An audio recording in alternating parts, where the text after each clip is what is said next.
I think ಈ ಒಂದು ನಾನು ಹೇಳೋ ರೀತಿ ಆಹಾರ ಸೇವನೆ ಮಾಡ್ತು ಅಂದರೆ ವಿತಿನ್ ಎ ಮಂತ್ ಜನರಲಿ 2 ರಿಂದ 3 kg ವೆಯ್ಟ್ ಅಬ್ನಾರ್ಮಲ್ ಇತ್ತು ಅಂದರೆ ಡೌನ್ ಆಗುತ್ತೆ.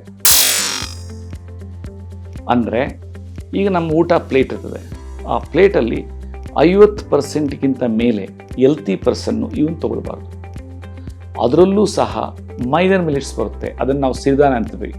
ಅದು ಅಷ್ಟೇನೆ ಕರಗೋದೇ ಇಲ್ಲ, ಅದು ಅಷ್ಟು ನಾವು ಕೆಲಸ ಮಾಡೋದನ್ನ ಕರಗೋದು. 40 to 50% ಮೇಲೆ ಹೆಲ್ತಿ ಪರ್ಸನ್ನು ಅನ್ನ ಆಗಲಿ, ಮುದ್ದೆ ಆಗಲಿ ಅಥವಾ ಸಿರಿಧಾನ್ಯ ಆಗಲಿ ತಗೊಳ್ಬಾರ್ದು. ಇವತ್ತು ಇಂಡಿಯಾ ಡಯಾಬಿಟಿಸ್ ಕ್ಯಾಪಿಟಲ್ ಆಗೋದಕ್ಕೆ ಕಾರಣ ಏನು ಅಂತಂದರೆ ಈ ಏಕದಳ ಧಾನ್ಯಗಳು, ಅಂದರೆ ಪರ್ಟಿಕ್ಯುಲರ್ಲಿ ಈ ರಾಗಿ ಆಗಲಿ ಅಥವಾ ಗೋಧಿ ಆಗಲಿ, ಜೋಳ ಆಗಲಿ, ಅಕ್ಕಿ ಆಗಲಿ, ಇವೆಲ್ಲನೂ ಶುಗರ್ಸ್ ಆ್ಯಕ್ಚುಲಿ.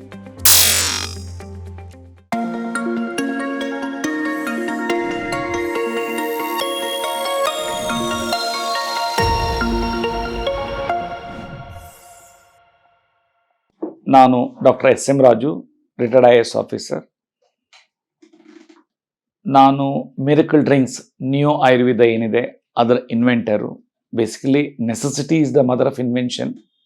ನಮ್ಮ ಅಪ್ಪನಿಗೆ ಕಿಡ್ನಿ ಫೇಲರ್ ಆಗಿತ್ತು, ಡಯಾಲಿಸಿಸಲ್ಲಿದ್ದರು. ಅವ್ರು ಕ್ಯೂರ್ ಮಾಡೋದಕ್ಕೆ. ಮನೆಗೆ ಬ್ಲಡ್ ಕ್ಯಾನ್ಸರ್ ಇತ್ತು, ಅಕ್ಯೂಟ್ ಮೆಲೈಡ್ ಲ್ಯುಕೇಮಿಯಾ, ಅವನಿಗೆ ಕ್ಯೂರ್ ಮಾಡೋದಕ್ಕೆ. ನನಗೆ ರುಮೆಟೆಡ್ ಆರ್ಥರೈಟಿಸ್ ಇತ್ತು 1973ನಲ್ಲಿ. ಸೊ ಇದರಿಂದ ಇದೊಂದು 35-40 ವರ್ಷ ಮಾಡೋ ರಿಸರ್ಚು. ಸೊ ಈಗ ಲಾಸ್ಟ್ ಎಪಿಸೋಡಲ್ಲಿ ಏನೇನು ವ್ಯಾಲ್ಯೂಬಲ್ ಥಿಂಗ್ಸ್, ಮೆಡಿಸಿನಲ್ ವ್ಯಾಲ್ಯೂ ಅಂದರೆ ಪರ್ಟಿಕ್ಯುಲರ್ಲಿ ರಾ ವೆಜಿಟಬಲ್ ಜ್ಯೂಸು ಮತ್ತು ಪ್ರೀಬಯೋಟಿಕ್ಸು, ನಂತರ ಫ್ಲ್ಯಾಕ್ಸ್ ಡಯಟು, ಇದ್ರ ಬಗ್ಗೆ ಹೇಳಿದ್ದೆ. ಈಗ ಯಾವ ರೀತಿ ನಾವು ಡೈಲಿ ಫುಡ್ಡಲ್ಲಿ ರುಟೀನ್ ಇರಬೇಕು ಇದ್ರ ಜೊತೆಗೆ ಅನ್ನೋದನ್ನು ಈ ಎಪಿಸೋಡಲ್ಲಿ ಹೇಳ್ತೀನಿ. ಫಸ್ಟ್ ಆಫ್ ಆಲು ಬೆಳಗ್ಗೆ ನಾವು ಎದ್ವಿ, ಒಂದು ಲ್ಯೂಕ್ವಾರ್ಮ್ ವಾಟರ್ನಲ್ಲಿ ಅರ್ಧ ಲೆಮನ್ನು ಅಥವಾ 1 ಲೆಮನ್ನು ತಗೊಳ್ಬೇಕು. ಅದನ್ನು ಕುಡಿಬೇಕು ನೀರಲ್ಲಿ ಸ್ಕ್ವೀಸ್ ಮಾಡಿಕೊಂಡು. ಅದಾದ ನಂತರ ಇಮಿಡಿಯೇಟ್ಲಿ ಪ್ರೀಬಯೋಟಿಕ್ಸು. ನಾನೇನು ಲಾಸ್ಟ್ ಎಪಿಸೋಡ್ ಹೇಳಿದ್ದೀನಿ, ಬೆಳ್ಳುಳ್ಳಿ, ಶುಂಠಿ, ನೆನೆಸಿದ ಮೆಂತೆಕಾಳು ತಿನ್ನಬೇಕು. ಅದಾದ ನಂತರ ಪರ್ಟಿಕ್ಯುಲರ್ಲಿ ಮೆಡಿಟೇಷನ್ನು ಮತ್ತು ಪ್ರಾಣಾಯಾಮ ಮಾಡೋದು ಕಲಿಬೇಕು. ಮೆಡಿಟೇಷನಿಂದ ಏನಾಗುತ್ತೆ ಅಂದರೆ ಹೈಪೋಥಾಲಮಸ್ ಗ್ಲ್ಯಾಂಡ್ ಇದೆ ಇದು ಹಣೆಯಲ್ಲಿ, ಅದು ಎಂಟೈರ್ ಎಂಡೋಕ್ರೈನ್ ಗ್ಲ್ಯಾಂಡ್ಸ್ನ ಥ್ರೂ ಪಿಟ್ಯುಟರಿ ಗ್ಲ್ಯಾಂಡು ಟ್ರಿಗರ್ ಮಾಡುತ್ತೆ. ಆದ್ರಿಂದ ಏನಂದರೆ ಎಲ್ಲನೂ ಆ್ಯಕ್ಟಿವ್ ಆಯಿತು ಅಂದರೆ ಯಾವ ಪ್ರಾಬ್ಲಮ್ ಬರಲ್ಲ, ಥೈರಾಯ್ಡ್ ಆಗಲಿ ಅದು ಇದು ಎಲ್ಲನೂ. ನೆಕ್ಸ್ಟ್ ಏನು ಪ್ರಾಣಾಯಾಮ, ಇದು ಲಂಗ್ಸ್ದು ಆಕ್ಸಿಜನ್ ಇನ್ಹೇಲಿಂಗ್ ಕೆಪಾಸಿಟಿ ಎನೌನ್ಸ್ ಮಾಡುತ್ತೆ. ಸೊ ಅದರಲ್ಲಿ ಪರ್ಟಿಕ್ಯುಲರ್ಲಿ ಭಸ್ತ್ರಿಕಾ, ಉಸಿರನ್ನ ಹೇಳ್ಕೊಳ್ಳೋದು, ಉಸಿರನ್ನ ಬಿಡೋದು ನಿಧಾನದಾಗಿ, ಅದೊಂದು 40 ಸೆಟ್ಟು. ಮತ್ತು ಕಪಾಲಭಾತಿ 100ರಿಂದ 1000 ಮಾಡ್ಬೋದು. 100 ಅಂದರೆ 1 ಯೂನಿಟ್ ಅಂತ. ಅದರಿಂದ ಏನಾಗ್ತದೆ, ಹೊಟ್ಟೆಯಲ್ಲಿ ಇಂಟರ್ನಲ್ ಆರ್ಗನ್ಸ್ಗೆ ಮಸಾಜ್ ಆಗುತ್ತೆ ಮತ್ತು ಎಂಟೈರ್ ಬಾಡಿ ಆ್ಯಕ್ಟಿವೇಟ್ ಆಗುತ್ತೆ. ಮತ್ತು ಅನ್ಲೋಮ್ ವಿಲೋಮ, ಲೆಫ್ಟಲ್ಲಿ ತೊಗೊಳ್ಳೋದು, ರೈಟಲ್ಲಿ ಬಿಡೋದು, ರೈಟಲ್ಲಿ ತೊಗೊಳ್ಳೋದು, ಲೆಫ್ಟಲ್ಲಿ ಬಿಡೋದು, 1 ಸೆಟ್, ಅದೊಂದು 20 ಸೆಟ್ಟು. ಅವಾಗೇನಾದರೆ ಟೋಟ್ಲಿ ಬಾಡಿ ಚಾರ್ಜ್ ಆಗುತ್ತೆ. ಸೊ ಅದಾದ ನಂತರ ಅಕ್ಸೆಮಜಿ ಲಾಸ್ಟ್ ಟೈಮ್ ಹೇಳಿದ್ನಲ್ಲ, ಅದನ್ನು ಬ್ರೇಕ್ಫಾಸ್ಟಲ್ಲಿ ಫಸ್ಟ್ ಕೋರ್ಸ್ ತೊಗೊಳ್ಬೇಕು. ಸೆಕೆಂಡ್ ಕೋರ್ಸ್ ಹಸಿವಿದ್ರೆ ಸ್ವಲ್ಪ ಫ್ರೂಟ್ಸ್ ತೊಗೊಳ್ಬೇಕು, any fruits. Only kidney patients ಇದು ಬಾಳೆಹಣ್ಣು ತೊಗೊಳ್ಬಾರ್ದು. ಆಮೇಲೆ ಥರ್ಡ್ ಕೋರ್ಸು ಮತ್ತೇನಾದರೂ ಹಸಿವಿದ್ರೆ ಏನು ಬೇಕಾದ್ರೂ ತೊಗೊಳ್ಬೋದು ತಿಂಡಿ, ಹಸಿವಿಲ್ದೇ ಏನು ತೊಗೊಳ್ಬಾರ್ದು. ನೆಕ್ಸ್ಟ್ ಬರೋಣ ಮಧ್ಯಾಹ್ನ ಊಟಕ್ಕೆ ನಾನು ಹೇಳ್ತೀನಿ. ಇವತ್ತು ಇಂಡಿಯಾ ಡಯಾಬಿಟಿಸ್ ಕ್ಯಾಪಿಟಲ್ ಆಗೋದಕ್ಕೆ ಕಾರಣ ಏನು ಅಂತಂದರೆ, ನಮಗೆ ಗೊತ್ತಿಲ್ಲ ಈ ಏಕದಳ ಧಾನ್ಯಗಳು ಅಂದರೆ ಪರ್ಟಿಕ್ಯುಲರ್ಲಿ ಈ ರಾಗಿ ಆಗಲಿ ಅಥವಾ ಗೋಧಿ ಆಗಲಿ, ಜೋಳ ಆಗಲಿ, ಅಕ್ಕಿ ಆಗಲಿ, ಇವೆಲ್ಲನೂ ಶುಗರ್ಸ್ ಆ್ಯಕ್ಚುಲಿ. ಇವನ್ನ ಯಾರು ಆ್ಯಕ್ಟಿವ್ ಪರ್ಸನ್ ಇರ್ತಾರೆ ಅವರು ಮೋರ್ ದ್ಯಾನ್ 50% ತಗೊಳ್ಬೋದು. ಅಂದರೆ ಈಗ ನಮ್ಮ ಊಟ ಪ್ಲೇಟ್ ಇರ್ತದೆ, ಆ ಪ್ಲೇಟಲ್ಲಿ 50%ಗಿಂತ ಮೇಲೆ ಹೆಲ್ತಿ ಪರ್ಸನ್ನು ಇವನು ತಗೊಳ್ಬಾರ್ದು. ಅದರಲ್ಲೂ ಸಹ ಮೈನರ್ ಮಿಲಿಟ್ಸ್ ಬರುತ್ತೆ, ಅದನ್ನು ನಾವು ಸಿರಿಧಾನ ಅಂತೀವಿ. ಅದು ಅಷ್ಟೇನೆ ಕರಗೋದೇ ಇಲ್ಲ, ಅದು ಅಷ್ಟು ನಾವು ಕೆಲಸ ಮಾಡೋದನ್ನ ಕರಗೋದು. ಸೊ ಆದ್ದರಿಂದ ಮನಸ್ಸಿನಲ್ಲಿಡಬೇಕು, 40-50% ಮೇಲೆ ಹೆಲ್ತಿ ಪರ್ಸನ್ನು ಅನ್ನ ಆಗಲಿ, ಮುದ್ದೆ ಆಗಲಿ ಅಥವಾ ಸಿರಿಧಾನ್ಯ ಆಗಲಿ ತಗೊಳ್ಬಾರ್ದು. ಈಗ ಕ್ವಶನ್ ಬರುತ್ತೆ, ಡಯಾಬಿಟಿಸ್ನವರು ಎಷ್ಟು ತಗೊಳ್ಬೇಕು ಅಂತ. ಯಾಕೆಂದರೆ ಅವ್ರಿಗೆ ಆಲ್ರೆಡಿ ಬಾಡಿನಲ್ಲಿ ಶುಗರ್ ಇದೆ. ಡಯಾಬಿಟಿಸ್ನವರು 25% ಮೇಲೆ ತಗೊಳ್ಬಾರ್ದು. ಅವ್ರು ಅಂದ್ಕೊಳ್ತಾರೆ ಅನ್ನ ತಿನ್ನೋದ್ರಿಂದ ಬರುತ್ತೆ, ಆಮೇಲೆ ಟೀ ಮತ್ತು ಕಾಫಿ ಕುಡಿಯೋದ್ರಿಂದ ಶುಗರ್ ಬರುತ್ತೆ ಅಂತ ತಪ್ಪು ಕಲ್ಪನೆ.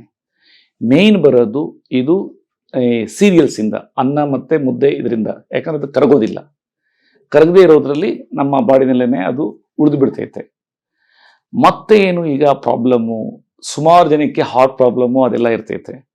ಹಾರ್ಟ್ ಪ್ರಾಬ್ಲಮ್ ಇರೋದ್ರಿಂದ ಅವರು ನ್ಯಾಚುರಲಿ ಒಳ್ಳೆದಿರೋದು ಒಂದೇ ಒಂದು ಸೈನ್ಸು, ಸ್ಟ್ಯಾಟಿನ್ಸ್ ತಗೊಳ್ಳೋದು ಮತ್ತು ಬ್ಲಡ್ ಥಿನ್ನರ್ ತಗೊಳ್ಳೋದು ಇದು ಇರೋದು.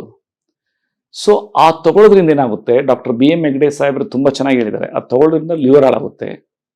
ಲಿವರ್ ಏನು ಕಣಜ ಇದ್ದಂಗೆ, ಯಾವನಕ್ಕೆ ಊಟ ಮಾಡಿದ ತಕ್ಷಣ ಗ್ಲೂಕೋಸ್ನ ಅಬ್ಸಾರ್ಪ್ಷನ್ ಮಾಡಿಕೊಂಡು ಗ್ಲೈಕೋಜನ್ ಫಾರ್ಮೆಟಲ್ಲಿ ಇಟ್ಕೊಂಡು ಯಾವಾಗ ಬೇಕೋ ಆವಾಗ ಅದನ್ನು ರಿಲೀಸ್ ಮಾಡೋದಕ್ಕೆ ಲಿವರ್ ಇರೋದು.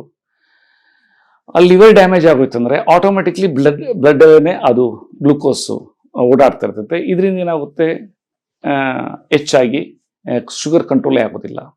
ಸೊ ಆದ್ದರಿಂದ ಈಗಾಗಲೇ ಹೇಳಿದ್ದೀನಿ, ಹಸಿ ತರಕಾರಿ ಜ್ಯೂಸು ಅದನ್ನು 1 ಗ್ಲಾಸು ಬಿಫೋರ್ ಲಂಚ್ ತೊಗೊಳ್ಬೇಕು. ಅದಾದಮೇಲೆ ಲಂಚಲ್ಲಿ ನಾನು ಹೇಳಿದ್ನಲ್ಲ, ಡಯಾಬಿಟಿಸ್ ಪೇಷಂಟ್ಸು ಪ್ಲೇಟಲ್ಲಿ 25 ಪಾಲು ಅಷ್ಟೇ ಇರಬೇಕು ಅನ್ನ ಮುದ್ದೆ. ಇನ್ನು 75 ಪಾಲಲ್ಲಿ ಒಂದು 5-10 ಪಾಲು ಇರಬೇಕು ಬೇಳೆಗಳು, ತರಕಾರಿ ಬೇಳೆಗಳಿರಬೇಕು. ತರಕಾರಿ ಮತ್ತು ಸೊಪ್ಪು 60-70% ಇರಬೇಕು. ಎಷ್ಟೋ ಜನಕ್ಕೆ ಗೊತ್ತಿಲ್ಲ, ಸೊಪ್ಪಲ್ಲಿ ಹೈಯೆಸ್ಟ್ ಕ್ಯಾಲ್ಸಿಯಂ ಇದೆ. ಅದು almost equal to any non vegetarian. So ಆದ್ದರಿಂದ ಇದಿಟ್ಕೊಳ್ಬೇಕು. ಈಗ ನಾನ್ ವೆಜಿಟೇರಿಯನ್ ಏನು ತಿನ್ನಬೇಕು, ನಾನ್ ವೆಜ್ 10-20% ಫಿಶ್ಶು ಅಥವಾ ಚಿಕನ್ ಇದು ಮಾಡ್ಕೊಳ್ಬೋದು.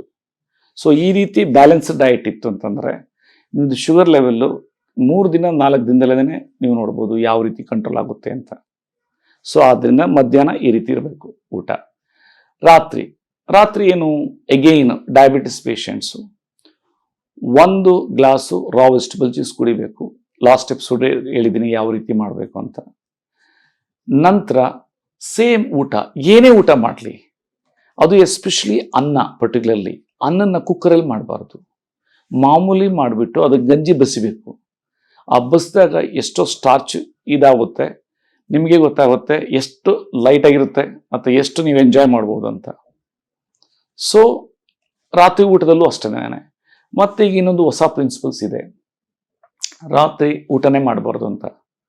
ಸೊ ರಾತ್ರಿ ಊಟ ಮಾಡಲಿಲ್ಲ ಅಂದರೆ ಇನ್ನೂ ಬೆಸ್ಟ್ ಇರ್ತದೆ. ಏನು ಲೈಟಾಗಿ ಏನಾದ್ರೂ ಈಗ ರಾ ವೆಜಿಟಬಲ್ ಜ್ಯೂಸ್ ತೊಗೊಳ್ತೀವಿ, ಮತ್ತೇನಾದರೂ ಸೂಪ್ ತೊಗೊಳ್ತೀವಿ, ಮತ್ತು ಜೋಳ, ಬೇಯಿಸಿ ಜೋಳ ತಿನ್ನೋದು ಇದಾಯ್ತು ಅಂದರೆ ಎನಾರ್ಮಸ್ ಬಾಡಿ ಲೈಟ್ ಆಗೋಗ್ಬಿಡ್ತೈತೆ. ಸೊ ಜನರಲಿ ಎಷ್ಟೋ ಜನಕ್ಕೆ ಅದು ಇದು ಒಪ್ಪಲ್ಲ. ಆದ್ದರಿಂದ ಲೈಟ್ ಊಟ ಆ ಒಂದನ್ನು ನಾವು ಇನ್ಕಲ್ಕೇಟ್ ಮಾಡ್ತು ಅಂತಂದರೆ, ಐ ಥಿಂಕ್ ಈ ಒಂದು ನಾನು ಹೇಳೋ ರೀತಿ ಆಹಾರ ಸೇವನೆ ಮಾಡ್ತು ಅಂದರೆ within a month generally 2-3 kg weight abnormal ಇತ್ತಂದರೆ ಡೌನ್ ಆಗುತ್ತೆ. ಸೊ ಮತ್ತೆ ಎಸ್ಪೆಷಲಿ ಉಪ್ಪು ಮತ್ತು ಎಣ್ಣೆ. ಉಪ್ಪನ್ನು ಜನರಲಿ ಎಲ್ಲ ಹೇಳ್ತಾರೆ, ಎಂಟಾರಿನೋ ಹೆಲ್ತಿ ಪರ್ಸನ್ನು ಅಷ್ಟೇ 5 ಗ್ರಾಮಿಂದ ಒಳಗಡೆ ಇರಬೇಕು ಅಂತ. ಆಮೇಲೆ ಇದು ಫ್ಯಾಟ್ಸು, ಆಯಿಲ್ಸ್ ಆ್ಯಂಡ್ ಫ್ಯಾಟ್ಸು ಅದನ್ನು ಲಿಮಿಟೆಡ್ ತಗೊಂಡ್ರೆ ಸೊ ಹೆಲ್ತ್ ಅಂತೂ ನಂಬರ್ 1 ಇರುತ್ತೆ. ಬಟ್ ಒಂದಂತೂ ಹೇಳ್ತೀನಿ, ಯಾರು ಏನು ಬಡವ್ರ ಮನೆಯಲ್ಲಿ ಯಾವ ರೀತಿ ಅಡುಗೆ ಮಾಡ್ತಾರೆ ಆ ರೀತಿ ನಾವೇನಾದ್ರೂ ಕಡಿಮೆ ಎಣ್ಣೆ ಯೂಸ್ ಮಾಡಿ ಇದೆಲ್ಲ ಮಾಡ್ತು ಅಂತಂದರೆ ಆರೋಗ್ಯ ತುಂಬ ಚೆನ್ನಾಗಿರುತ್ತೆ ಅಂತ ಹೇಳ್ತೀನಿ. So thank you. ಪ್ರತಿ ಕ್ಷಣದ ಸುದ್ದಿಗಳಿಗಾಗಿ ವಿಸ್ತಾರ ನ್ಯೂಸ್ ಆಪ್ ಡೌನ್ಲೋಡ್ ಮಾಡಿ. ವಿಸ್ತಾರ ನ್ಯೂಸ್, ನಿಖರ ಜನಪರ.